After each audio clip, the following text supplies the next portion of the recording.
All right. Good evening, everyone, and welcome to this virtual event from Majors and Quinn Booksellers. My name is Steph. I am a bookseller here as well as part of the events team. For those who are unaware, Majors and Quinn is a small independent bookstore in uptown Minneapolis, Minnesota. If it's your first time viewing one of our virtual events, welcome. If it is not your first time, welcome back. We're so grateful that you're continuing to support our program here.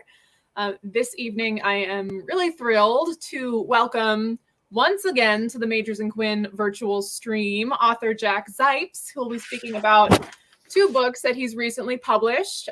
First is Tistou, The Boy with the Green Thumbs of Peace, and also Bambi, The Story of a Life in the Forest. Jack Zipes is a professor emeritus of German and comparative literature at the University of Minnesota.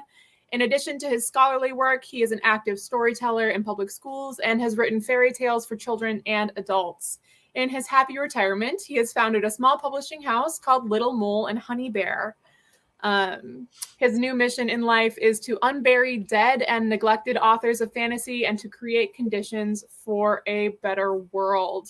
If you're interested in buying either of the titles that Jack is going to talk about tonight, I will be posting links in the comments here shortly.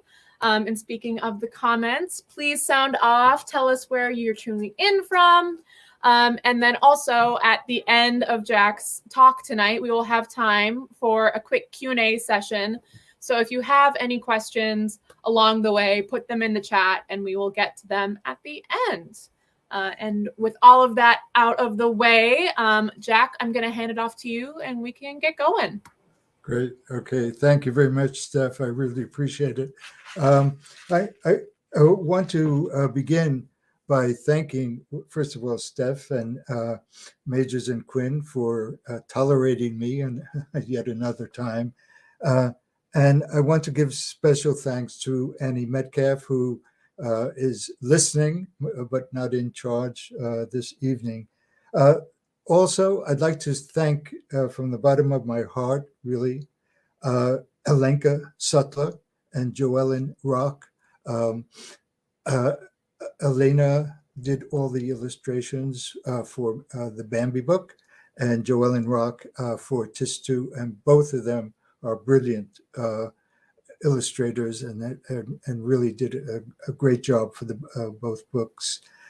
Then I'd like to thank also my editor, Anne Savarese at Princeton, who has guided me through all sorts of thickets and has helped develop the series that I edit there called Oddly Modern Fairy Tales. And finally, Jody Price, Carmen Jimenez, and Jennifer Trebasovsky are great publicists who have also helped me distribute the books throughout the country. So I'd like to begin, first of all, today by just commenting, leading in and talking for about 20 minutes about Tistou, and then I'll move on to talk about Bambi. Many of my friends know that I've made a major change in my life since my retirement from the University of Minnesota in 2008. And instead of writing critical analyses of folk tales, fairy tales, so-called children's literature, which I don't believe exists, and the cinema, I decided to become a collector of and publisher of forgotten authors and illustrators who lived particularly during the period 1919 to 1950. And these writers generally have not received the attention and recognition that I think they deserve. And I also wanted to make Ernst Bloch, the philosopher, German philosophers, his philosophical works better known. So all this led to my founding a small publishing house called Little Mole and Honey Bear in 2019. And Tistou, the Boy with the Green Thumbs of Peace, is the fifth or sixth book in the series that I've developed in this little publishing house. There are 4 or 5 other books that are also, I would say, they're all equally good, equally fantastic. And but here I really want to focus simply on Tistou. The writer, Maurice Drouin, his dates are 1918 to 2009. And it's significant. The dates are significant because he lived through 2 world wars, and his works have a great deal to say about a war. I will be reading from the book in a few minutes to give you an indication of how remarkable he was. But let me I'd like to just say a few things that I think are significant biographically. Drouin was born, as I said, in 1918, and in 1920, his father, a Russian Jew who also acted, who was an actor in Paris, committed suicide, and the death of his father was kept from him. His mother remarried, and he then took on the name of Drouin at that point. Before that, his last name had been Kessel. His uncle, Joseph Kessel, was one of the sort of most prolific and interesting writers of his time, and he became more or less in Paris his sort of Izat's father.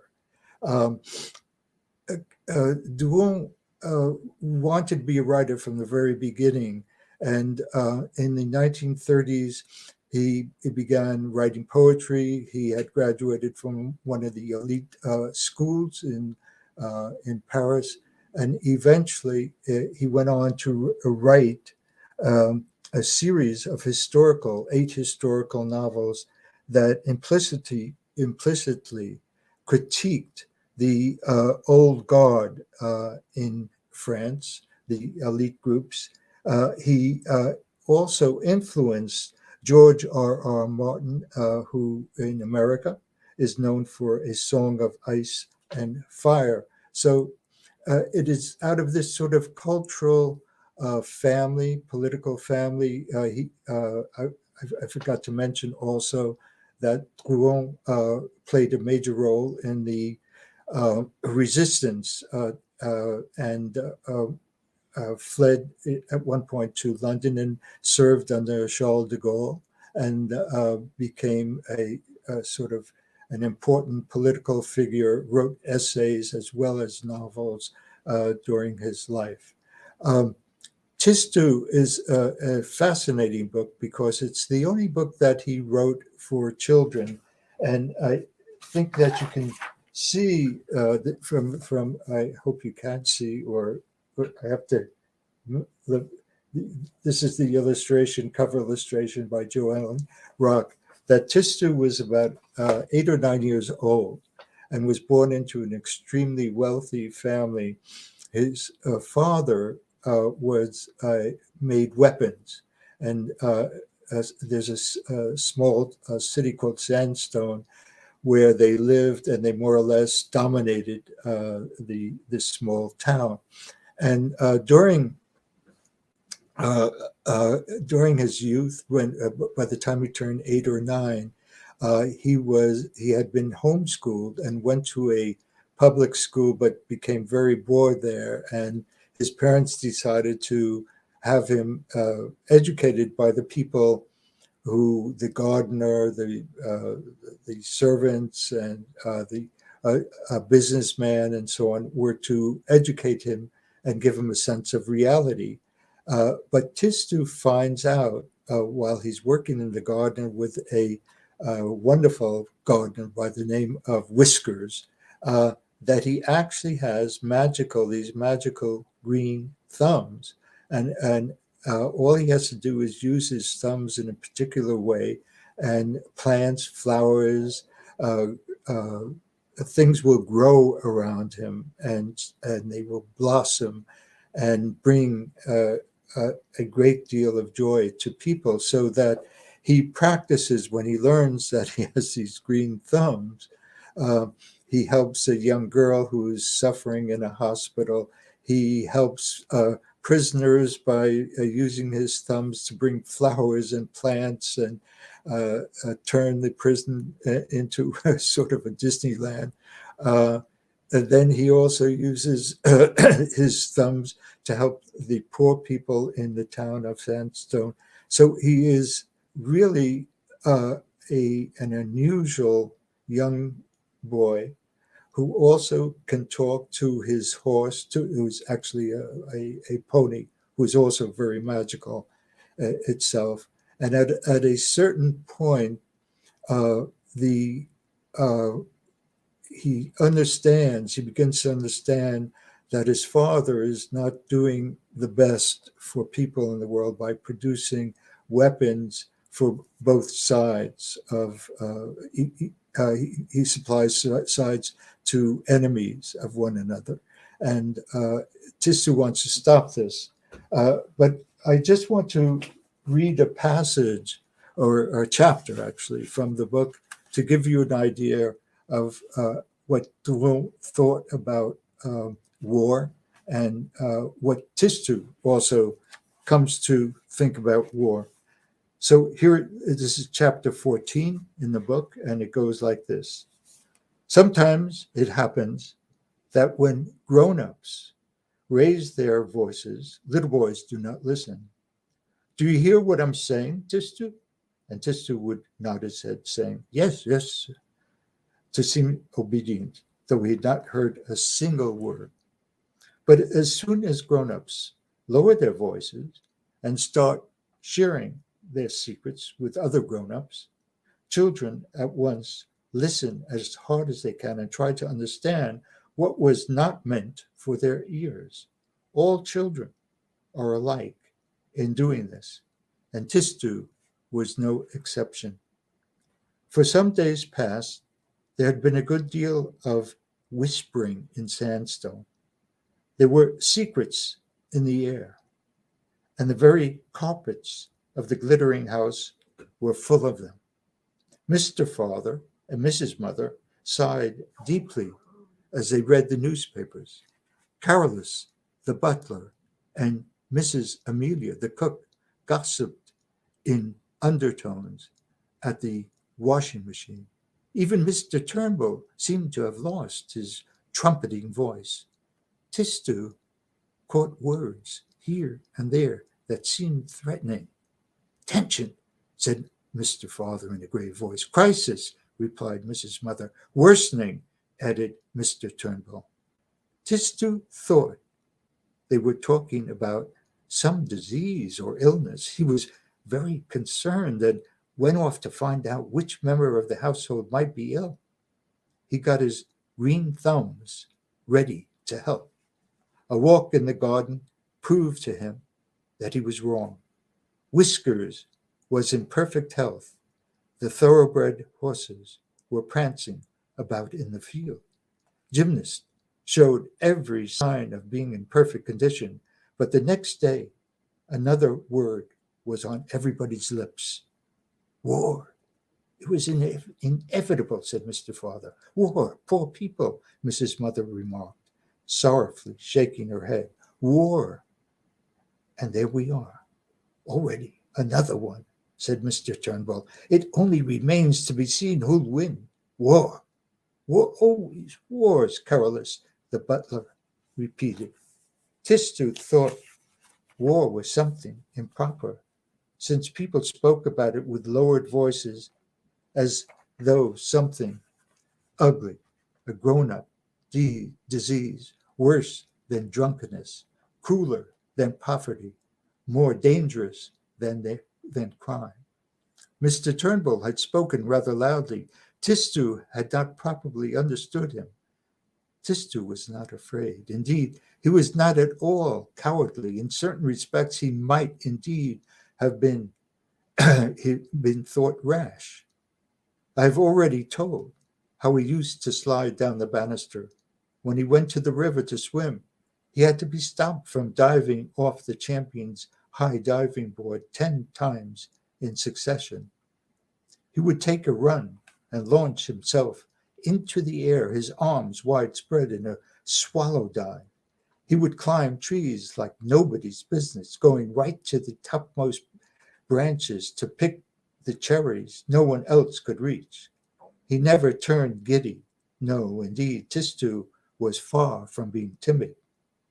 But this idea of war had nothing to do with courage or fear. He merely found the idea intolerable. That was all. He wanted information. Was war really as horrible as he imagined it to be? Obviously, the first person to consult was Whiskers.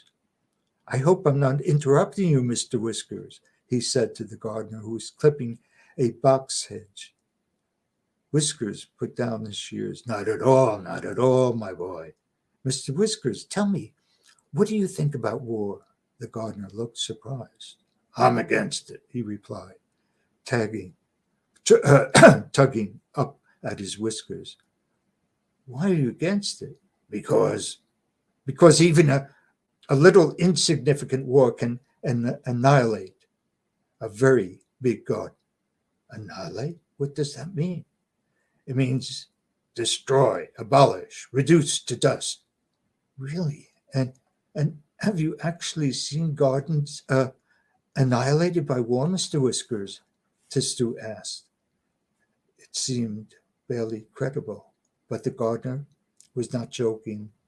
He stood with a bent head, his thick white eyebrows contracted in a frown, twisting his whiskers in his fingers. Yes, I've seen it happen, he replied.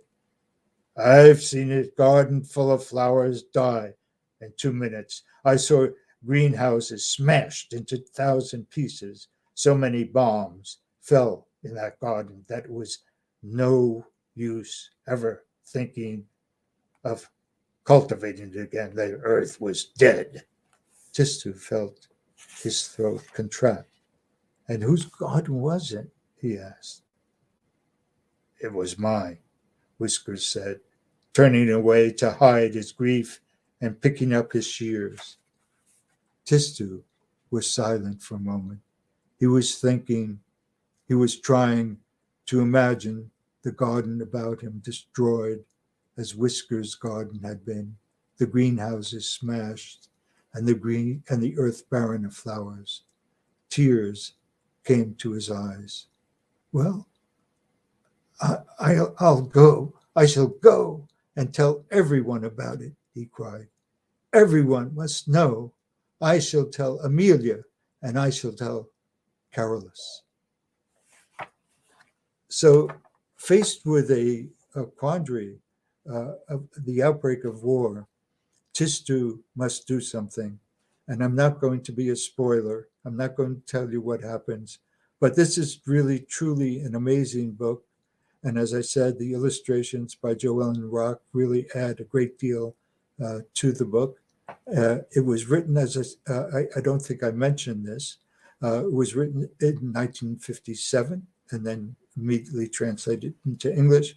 And then I've taken the English translation that is sort of a little antique and re-edited the book and brought on new illustrations. And I really recommend it, not just as a children's book, which it is, but for everyone interested in our Earth today.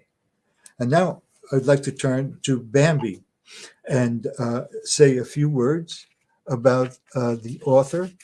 And also, I would like to then talk about its really amazing author, Felix Sultan. His dates, by the way, are 1869 to 1945.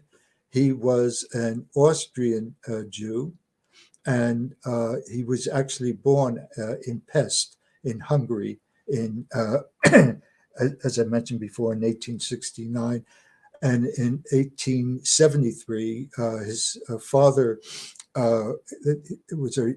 his father stemmed from a rabbinical family, but he himself became a type of engineer, and he moved the family, a large family, to Vienna when Sultan was at that time 4 years old. By the way, Sultan's real name was actually Solomon, and his first name was Siegmund Salzmann, and Sultan changed his name to avoid being sort of keyed in as a Jew, and he did that when he was a young boy in his teenage years, and began writing and visiting a cafe where he began his self-education as a writer. Sultan was a major journalist and very famous, as I discovered, in Austria at the beginning of the 20th century. And during this time, he wrote plays, he wrote poems, he was politically involved in various groups. He became a Zionist at a certain point. And at the end of he supported, actually, because he was somewhat conservative, and supported the elite groups in Austria at the beginning of World War I, and later changed his mind and became extremely interested in Marxism, socialism. And at the end of the war in 1919, he was very concerned about the growing anti-Semitism in Austria and Germany. And I want to sort of to give you a sense of what it was like to be Jewish in Austria. I want to just read a brief passage, because I think it's extremely important, from a book that is called The Murder of Professor Schlicht. Professor Schlicht was a great philosopher living in, he actually wasn't even Jewish, but he belonged to a group called the Vienna Circle, which was basically a group of academics, mainly Jewish, who met and tried to develop new ideas in philosophy and social sciences. The book, The Murder of Professor Schlicht, The Rise and Fall of the Vienna Circle by David Edmonds, was published this past year by Princeton.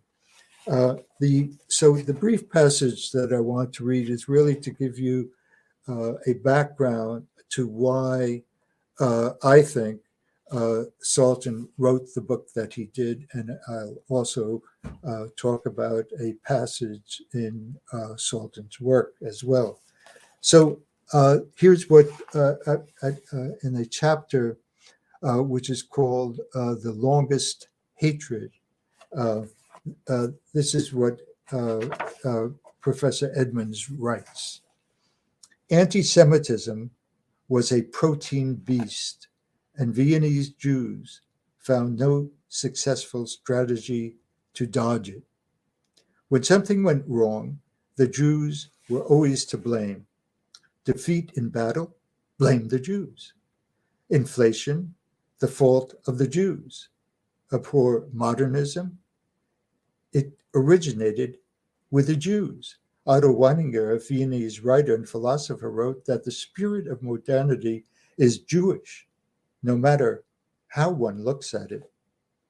The new, the breaking of taboos, the transgression of convention, all this terrified traditionalists, who naturally attributed the undermining of the status quo to the Jews. The newspaper of the Christian Social Party, the Reich Post, covered the Jewish problem from every angle in every section of the paper. There was a rich tapestry of stereotypes: the war profiteer, the grasping capitalist, the scheming puppeteer, the subversive communist.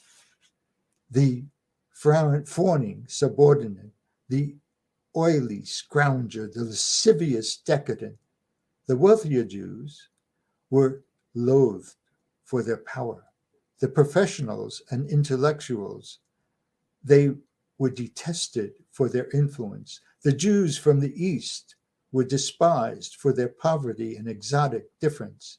At the end of World War I, there were severe shortages of both food and fuel, and the new refugees were held culpable for exacerbating the hardship in Vienna. There were shouts of "Get the Jews out of here" in the Austrian hinterland outside Vienna, where there were far fewer Jews. Anti-Semitism was stronger still. An unfortunate truth is that the middle-class Jews themselves shared some of the disdain of non-Jewish Austrians for the new Yiddish-speaking arrivals. Those middle-class Jews had worked hard to achieve respectability, to establish themselves in polite Christian society.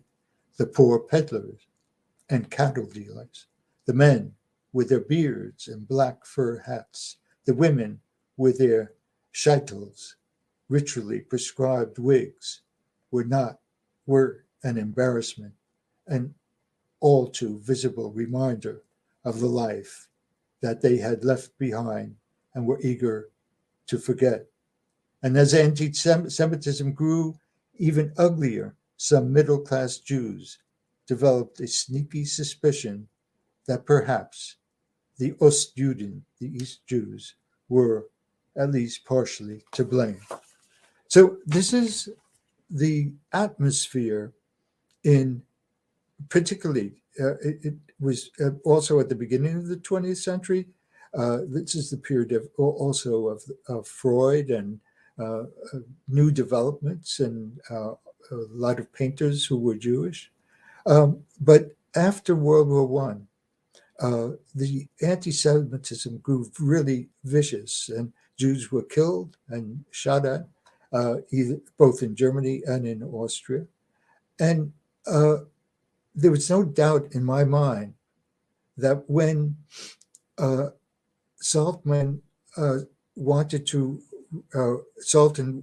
to depict his sort of vision of what was happening around him, he chose to write a type of, one could almost say, allegory, because if we look at his novel, not the Disney version, the film version, or any of the book versions, Sultan was really bothered and disturbed by what was going on. And he, as somebody who came from a poor family at one time and then made it into the middle class families, he had mixed feelings about Jews. It was one of the reasons why he even changed his name.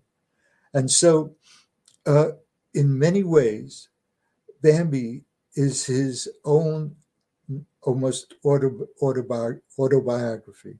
That it's a novel of development, a novel of education, in which Bambi, from the very beginning, is taught by his mother to beware that he might be killed at any second. In other words, that he was born to be killed, and that at any second, any of the animals might be shot just out of sport or for whatever reason.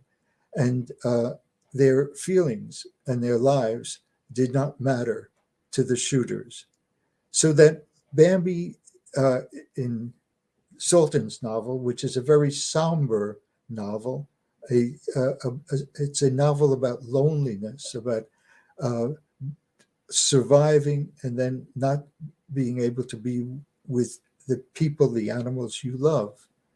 So Sultan really tries to depict what it is like existentially to live in a forest with in your own home, and to worry and fret about being shot at for no reason whatsoever. And in the novel, there are amazing. He's really a very fine writer, despite his own contradictions and thinking about certain political problems. He was a extremely gifted writer, and I want to read one scene in the novel that shows how complex it is, because these are what I'm going to read to you is a scene of leaves talking to one another, and they represent sort of the philosophy or thinking that Sultan himself had. So it begins like this. It's chapter 8 in this book that I retranslated I don't know whether, yes, you can see it now. I retranslated the novel that had originally been translated into English in 1928. The leaves fell from the great oak tree at the edge of the meadow. They fell from all the trees. One branch of the oak tree stood high above the others and stretched far out toward the meadow. Two leaves sat together on its very tip. It's no longer like the old days, one leaf said to the other. You're right, responded the other. So many have fallen this evening that we're almost the only ones left on our branch. No one knows who's going to fall next, the first leaf said. When it was still warm and the sun provided heat, when a storm came or a cloud burst, many of the leaves were already torn off then, even if they were still young. You never know whose turn will come next. The sun really shines now, the second leaf sighed. And even when it shines, it doesn't strengthen us. We need to renew our strength. Do you think it's true? The first leaf asked.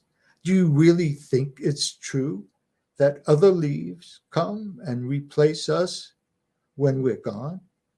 And then others come and even others after them? It's certainly true, the second leaf said. Our minds are too small to think about this. It's beyond us. Plus, it's all too sad. And if you think about it too much, the fear, the first leaf added. They were silent for a while. Then the first leaf said quietly to himself, Why must we disappear? What happens to us when we fall from the tree? The second asked. We flutter to the earth. What's lying down there? I don't know, the first leaf answered. Some say one thing, some say something else. Nobody knows. Do we still feel anything? Do we know anything more about ourselves when we are down there? The first leaf responded. Who knows? None of those who have fallen down there have ever returned to tell us about it. Once again, they stopped talking. Then the first leaf spoke tenderly to the other. Don't grieve about it too much. You're trembling too much. That sort of existential sort of chapter is a good indication of how somewhat pessimistic Sultan was, because Bambi, and I won't tell you, again, I won't be a spoiler, but Bambi is not the same Bambi that you probably knew about from the Disney's film. Of course, the Disney film is really putrid in my estimation. It's the worst film that Disney ever did, and probably the film that he's made most money with. Strange, very strange. But for Sultan, Bambi is not going to have wonderful family and get married at the end of the novel. It's a much different sort of depiction of how helpless animals are shot. And in the debate, in one scene in which a fox is being torn apart by a dog, there's a whole debate as to whether or not animals should betray other animals. And this, of course, is very important because Sultan, believe it or not, was a hunter. He loved animals, and yet he was a hunter of animals himself. And that contradiction was something that he never was able to get over in his own life. In fact, he had to flee the Nazis, who were burning books, burning his books, in Vienna and also in Germany. And he had to, with the help of some very wealthy aristocratic friends, he was able to get to Zurich, Switzerland in 1938. And while he was there, he was not allowed to write anything but animal stories. In other words, he could not write about politics or culture or anything like that, only animals stories. In 1942, his wife died and he was very much alone. And he heard that Disney had finished the film and there was going to be a showing in Zurich in 1942. And he went to that showing as an old man, somewhat desperate. And he was asked at the end of the film, after people applauded it, how he felt. And he said, in just one sentence, it was a very pleasurable film. He couldn't speak the truth. He probably did not know how bad the film was with regard to the adaptation. And he died 3 years later, in 1945, very much alone, very much to a certain extent, the way Bambi ends his life. But I won't, again, spoil it, I won't tell you. And I hope that you'll be able to read this book and Tistou as well. So I'm ready for questions, Steph, if you have any recorded ones, and I'd be glad to discuss with the people who will listen. Yeah, thanks so much for that. My camera's gone a bit dark. But yeah, we don't have anything in the chat quite yet. So if anybody watching has questions for Jack, don't forget to put those in the chat. But while people are kind of, thinking of questions, I thought we could start off. I was just wondering, kind of what's your process in picking these fairy tales, these tales that you are reprinting? How do you find them? And then how do you decide which ones to work on? So what kind of brought you to Tistou and Bambi? Yes. Well, during my long years that I've spent in Europe, on the continent, and also in England or in the UK, and also in the United States, I love secondhand books, and I also love gatherings, outdoor gatherings where books are sold and so on and so forth. And so over the years, I would come upon books that, and I read 4 different languages. So I had at one time a library of 10,000 books until my wife threatened to burn all of them, and me as well, if I didn't start selling some of the books or giving them away. At any rate, I do still have about 2,000 books hidden away from my wife. And so she can't get at them, but they're really remarkable books. And, excuse me. They're really remarkable books. And I found that they were mainly written in the period from approximately 1915 to 1950. And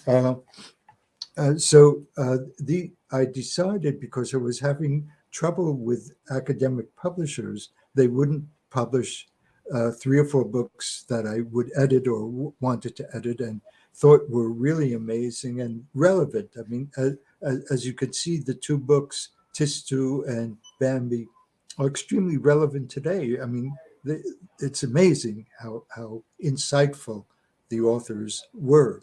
And so I decided, after many tries with traditional publishers, I founded my own publishing house called Little Mole and Honey Bear. And it's in that little publishing house that I've already published 5 or 6 books. Tistou, I think, is the 6th book. And I have another 10 or 20 or 30 books that I want to publish. So if I can manage just to stay somewhat, well, I'm in the red right now financially, but for me, it's a work of love. And if I have to lose money, I lose money. These books are sort of my children for today. Yeah, I was actually thinking a very similar thing. You mentioned the relevance of these 2 tales, and as you were speaking, I was just kind of like, bowled over by, just like how on the nose they are. Do you find that most of the, older tales that you want to publish, like, are all of them really quite this relevant, or have you just picked out the ones that resonate kind of deeply with the times that we're living in right now? My thesis is that these writers who wrote from the period from 1919 to the present went through a chaotic, terrible time, and that after the war ended, people didn't want to hear, I think, or read about these books, because they, to a certain extent, are eerie. Why haven't we resolved these problems? They bring back a past that shows we haven't resolved a lot of the problems that we did have. I mean, when you look at, even now, just with the situation with Russia, with the possibility of war starting, goes all the way back to the Munich talks that Neville had with Hitler in I think it was 1937, and so a war is talked about. It's in the air, and it may happen, it may not happen, and people are desperate. And now we're going through this coronavirus. All of these things that we're going through right now are echoes of the time of from the First World War up through the Second World War. So it's not by choice that people decided to avoid these books that I'm publishing. It's just that they weren't. People have not done the research, and they should have or should do the research, because these books really will help young people, in particular, understand, what is happening in the world today. And so I'm hoping, that these books will be distributed and will enable older people to read, or help younger people these books, so that they will have some good understanding of what the world has come to. Yeah, thank you. All right, so we've got some questions building up the chat here, so let's get started on those. Okay. The first is kind of along our first couple questions, which is, which picture book will be next? What are you working on currently? What's on the cooker, the burner? Yes, I'm working on 2 books. One is by Rolf Brandt, who wrote in the 19 illustrated books. A brilliant illustrator. His brother, Bill Brandt, is one of the greatest photographers in the world from that period, and still is considered one of the great photographers. And Rolf Brandt was equally great as a surrealist painter, and he published with a small publisher, Peter Lunn, in England, in London, and did two fairy tale books that just amazing. The illustrations make the texts are good, but his illustrations are fantastic. So I'm in the process of editing that particular book. It's going to be called Topsy Turvy Fairy Tales. And the other book that I'm working on, it's actually three novels by a young woman who unfortunately died when she was very young, in her 30s. Her name is Gower Wilson. She too nobody knows about her, but she published three collections of fairy tales called Green Magic, Silver Magic, and Red Magic. And these anthologies have amazing illustrations and unusual fairy tales. Some of them I had never heard of, and I think of myself as sort of being very knowledgeable when it comes to fairy tales, and these are just stunning. And so I'm working on those at the same time that I'm working on this other. But so those are three books by Gower Wilson, one by Rolf Brandt, and others waiting until I'm done with these two books. Yes.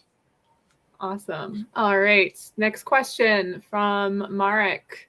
There are several episodes in the Bambi book when the animals talk about the almost supernatural powers of humans. What are your thoughts on those episodes?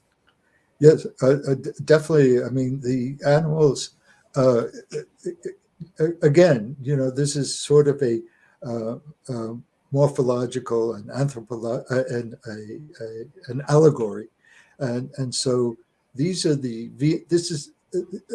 that's why it's very, very important to try to keep, to make sure that the translation tries to bring back the way Viennese used to chat with one another and argue with one another, and these scenes are extremely important because they want to know who has done this to them, what is who is there. They're basically asking, is there a God?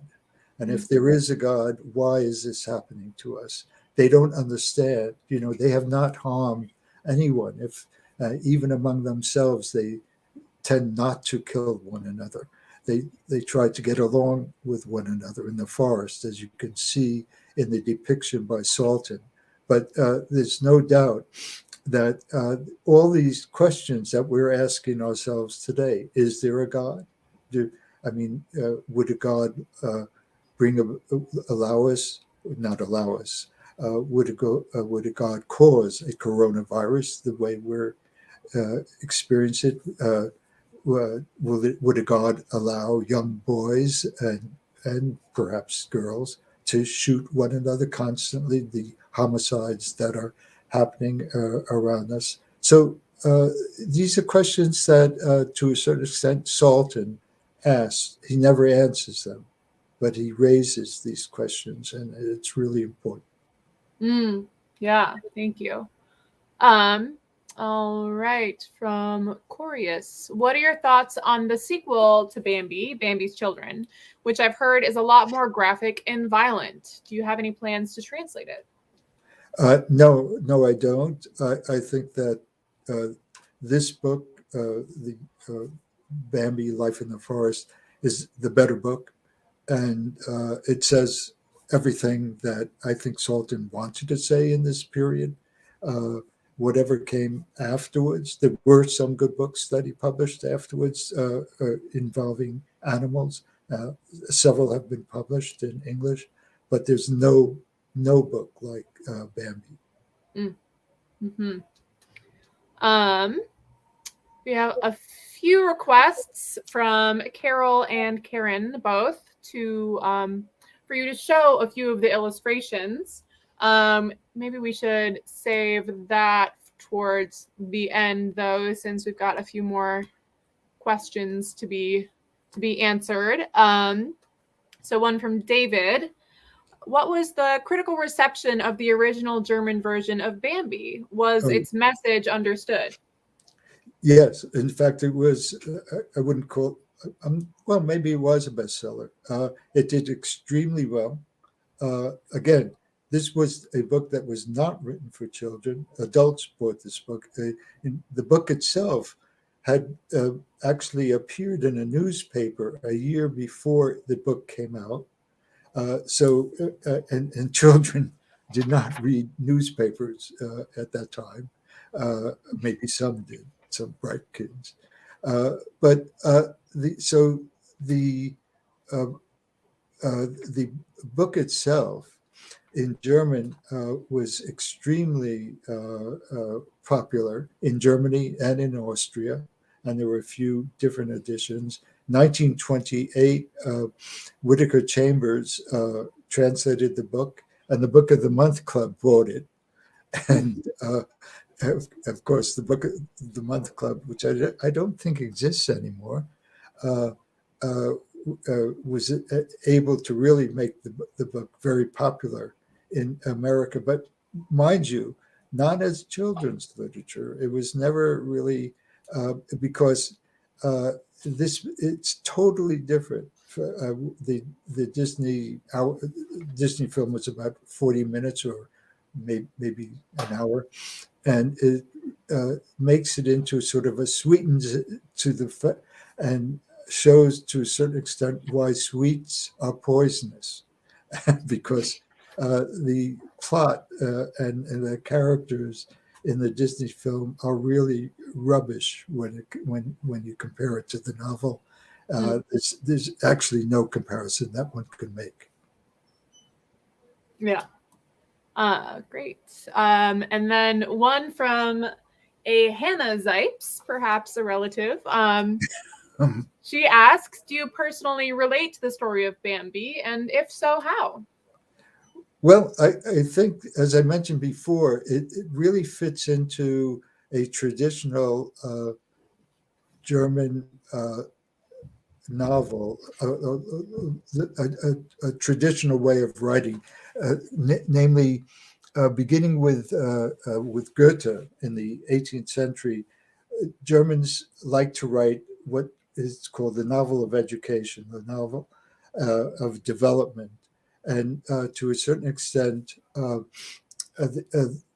think it's true that if you read the novel, you see that Bambi is born.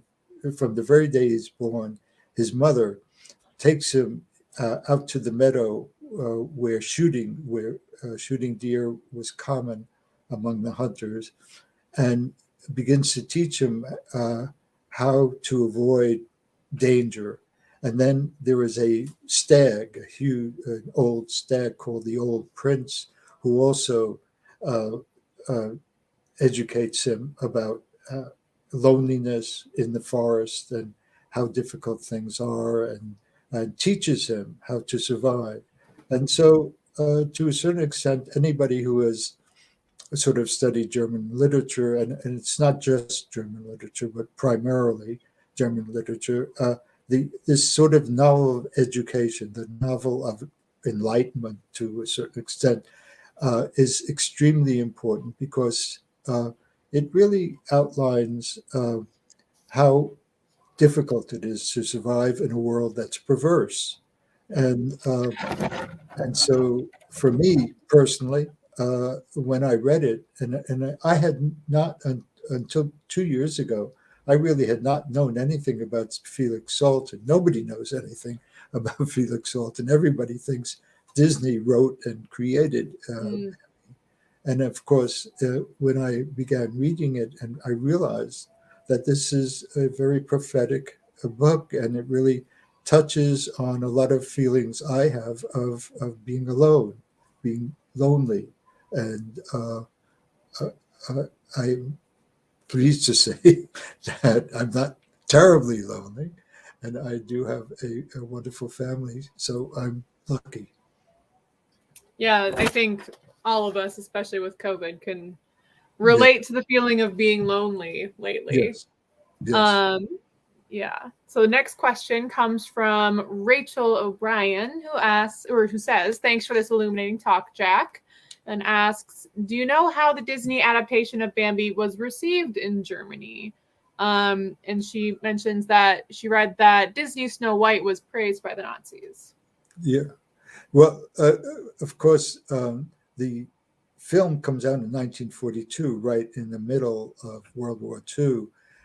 So it was Switzerland was neutral, and so that's why the film was shown in 1942 only in Switzerland, of course, not in Germany or Italy or some of the other countries. Um, and so I don't know. Uh, I'm not knowledgeable with regard to after World War II whether the film. I mean, Disney had a policy of showing these films every 5 years. They would be reproduced, and so I'm sure the film was shown in Germany and Austria. To what extent the film has been well received, it's difficult to say. I don't know the answer to that. Mm. Fair enough. All right. Looks like we're at the end of our questions in the comments. If anybody has any last minute questions, please put them in. But for now, shall we go back up to Carol and Karen's request? If you could show a couple of the illustrations from either Tistou or from Bambi. And then, of course, if people want a better look, you can head to our website or come in and buy these books and support Jack and his independent press. Okay, I'll show a couple of amazing scenes.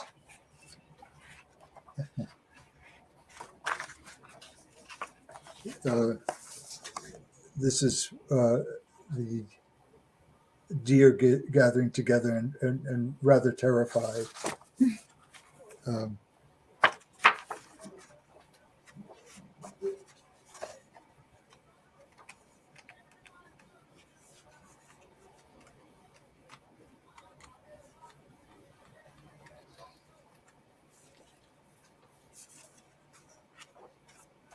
I'm trying to look for the illustration that really is.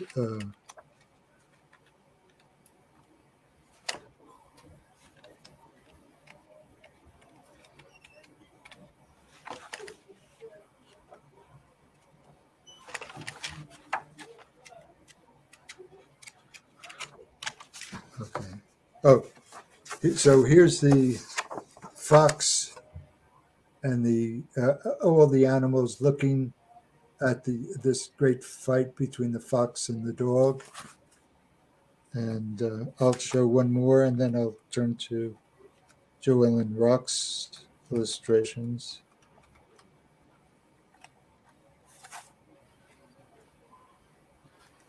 Oh yes, this is the great. You can see the hunters are shooting. It doesn't matter what type of animal. It's a really brilliant, and her technique is unusual. It's very very.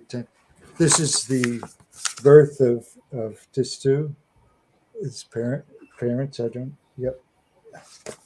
And then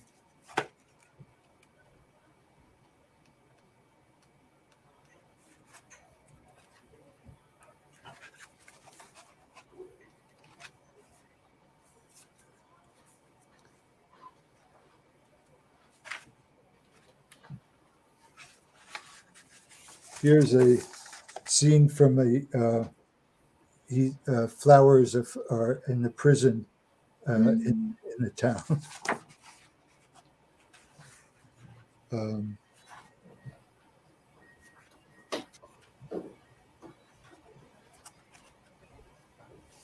this is the pony that talks to Tistou all the time, and they have a great relationship. And let me get a shot of Whiskers if I can. He's quite a character.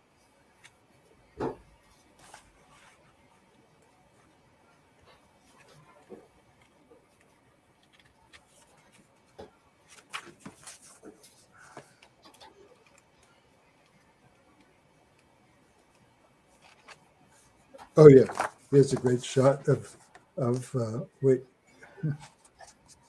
yeah, of Whiskers. Mm. Wonderful guy. He dies. Oh, it's a spoiler. I'm spoiling. I won't say anything more about the plot. But those both Joellen Rock and Alenka Sutler are very different and really interesting. Yeah, they're beautiful illustrations. Yes.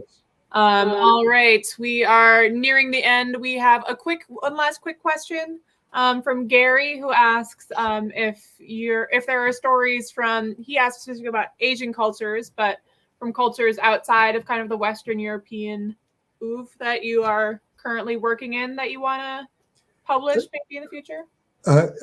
In the series that I do with Princeton called Oddly Modern Fairy Tales, we're about to publish an unusual collection of Chinese fairy tales influenced by the Brothers Grimm. and so these are Chinese tales that have never been published before, at least in English, and they were published during the beginning of the 20th century, and are highly unusual, of sort of a mix of West and Eastern worlds.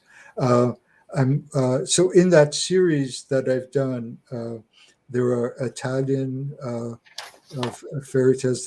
They're edited by people whom I contact, who are really knowledgeable.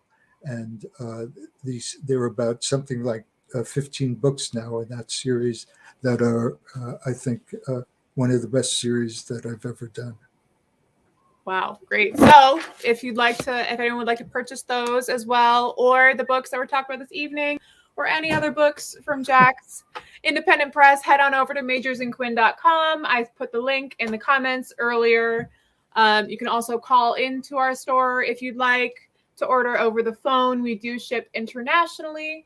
Unfortunately, that is all the time we have tonight. So I just want to say another big thank you to Jack for coming in and talking about your books, and for, doing this work of bringing these old and sometimes forgotten fairy tales to the public. I hope everybody supports you and you can continue publishing these stories.